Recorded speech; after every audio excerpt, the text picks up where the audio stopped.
Bonjour tout le monde, bienvenue dans cette vidéo de révision de mathématiques. Donc, pourquoi je dis que c'est de la révision? C'est que le premier vidéo que vous allez voir en secondaire 2, c'est donc le vidéo 1.1, propriété des opérations, ce sont des choses que vous avez normalement vues en secondaire 1 et potentiellement au primaire.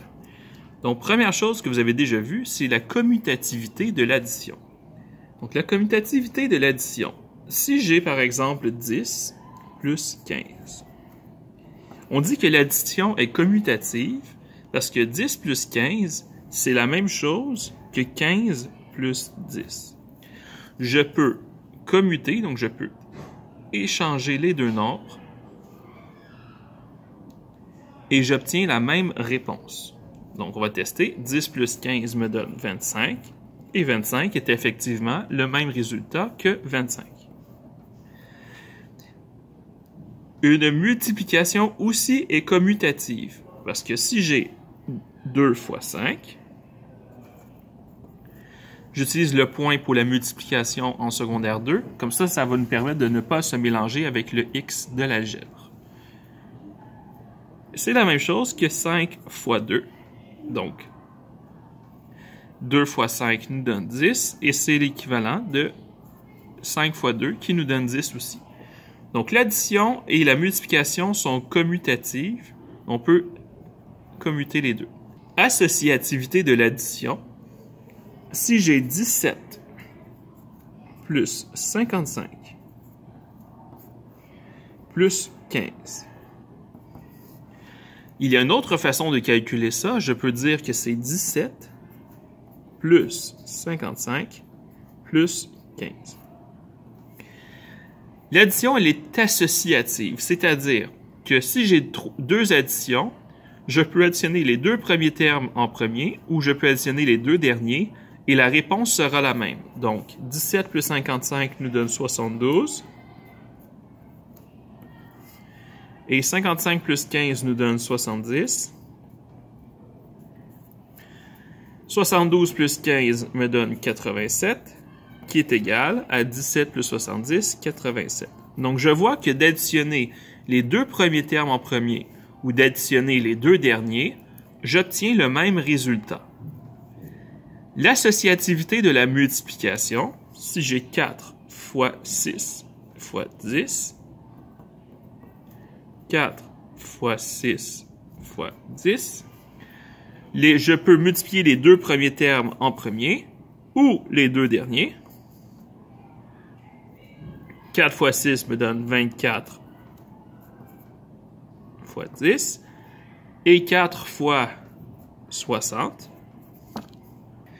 Et donc 240 est égal à 240.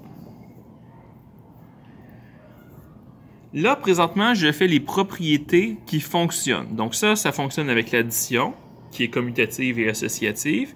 Et la commutativité fonctionne avec la multiplication et l'associativité avec la multiplication. On va voir plus tard si ces propriétés fonctionnent pour d'autres opérations comme la soustraction et la division. Maintenant, il y a une propriété qui s'appelle la distributivité. Donc, distributivité, ça implique normalement une parenthèse. Donc, par exemple, 4 fois 2 plus 1. J'aurais deux façons de calculer ça.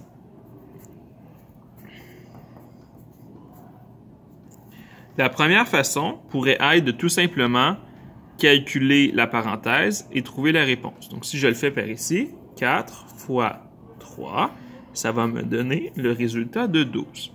2 plus 1, 3. 4 fois 3, 12. Mais c'est le même résultat que si je fais la distributivité. La distributivité, c'est que je vais distribuer la multiplication par 4 à chacun des éléments dans ma parenthèse. Je vais faire 4 fois 2 et 4 fois 1. 4 fois 2, j'obtiens 8. 4 fois 1, j'obtiens 4. 8 plus 4, ça me donne la même réponse de 12. Donc, je vois que la multiplication, on peut faire la distributivité. Donc, je peux distribuer la multiplication. Ça va être très important quand on va faire le chapitre de l'algèbre. Donc, rappelez-vous de cette propriété, elle est très importante pour l'algèbre. Même chose, distributivité de la division. Imaginez que nous avons 20 moins 10 et tout ça est divisé par 2. Je vais avoir deux façons de calculer ça.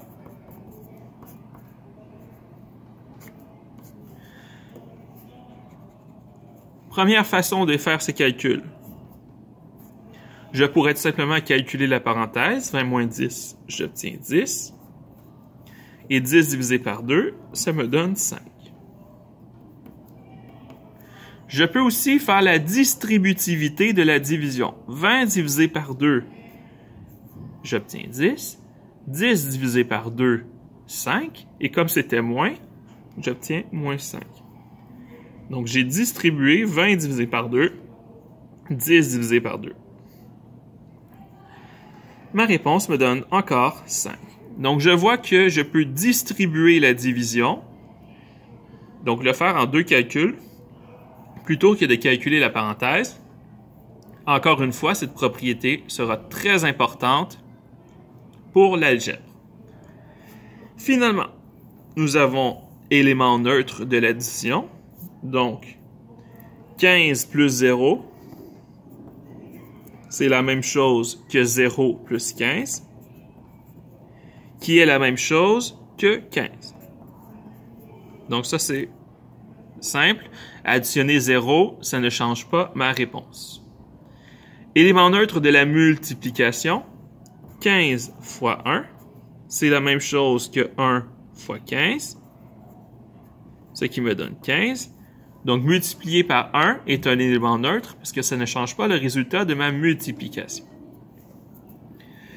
Finalement, est-ce que la soustraction, elle est commutative, associative, a-t-elle un élément neutre? Donc, la soustraction n'est aucune de ces réponses. On va le tester, vous allez voir que ça ne fonctionne pas. 5 moins 2, est-ce que c'est la même chose que 2 moins 5? Donc là, ça, je teste la commutativité. Je vois que ce n'est pas égal, parce que ça donne 3, qui n'est pas égal avec moins 3. Donc, ce n'est pas commutatif. On ne peut pas commuter dans une soustraction. Est-ce que c'est associatif? Donc, par exemple, 10 moins 5 moins 2. Est-ce que c'est la même chose que 10 moins 5 moins 2? Donc, en mettant les parenthèses comme ça. Est-ce que c'est la même chose que si j'ai mis les parenthèses comme ça?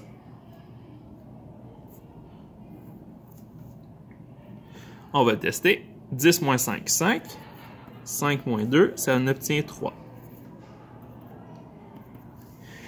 5 moins 2, 3. 10 moins 3, 7. Ce n'est pas égal. Donc, ce n'est pas associatif. Donc, la soustraction n'est pas associative. Et finalement, est-ce que la soustraction a un élément neutre? Pas du tout. 10 moins 0, ce n'est pas la même chose que 0 moins 10. Donc, il n'y a pas d'élément neutre.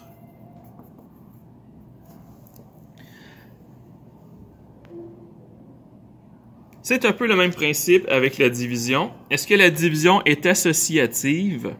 Pas du tout. 10 divisé par 2. Là, je vais utiliser le symbole de division que vous avez vu au primaire pour celui-là, pour voir vraiment la division comme un opérateur équivalent au plus et au moins. Au secondaire, ce serait mieux de le faire avec des fractions, mais là, je vais le montrer avec le symbole pour que suivre la continuité du primaire. 10 divisé par 2, ce n'est pas la même chose que 2 divisé par 10.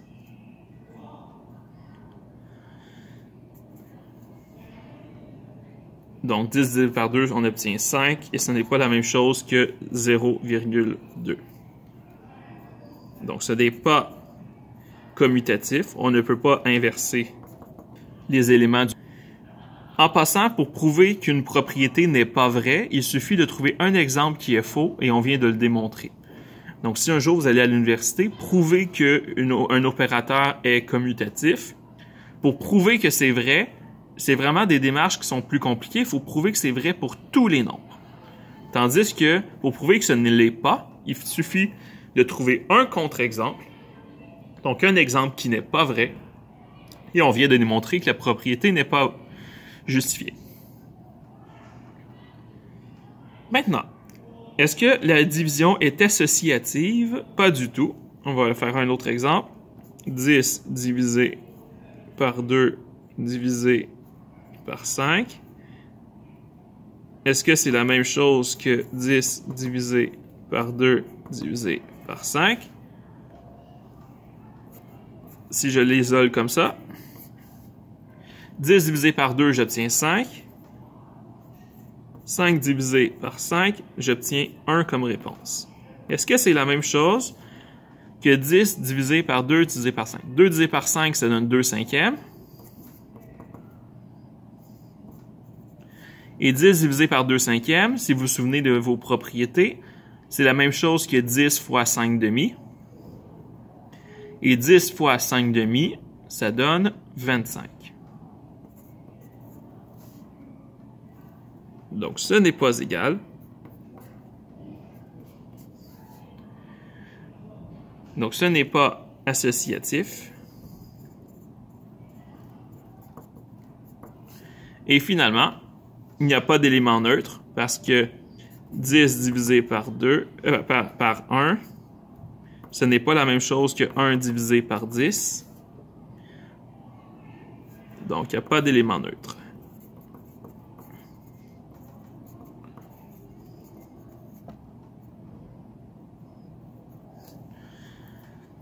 Donc voilà, nous avons vu que la multiplication et l'addition sont commutatives, associatives et qu'ils ont un élément neutre. Nous avons aussi vu que la distributivité est possible pour la multiplication et la division. Et nous avons finalement vu des contre-exemples qui montrent que la soustraction n'est pas commutative, pas associative et il n'y a pas d'élément neutre. Et que la division n'est pas commutative, pas associative et qu'il n'y a pas d'élément neutre.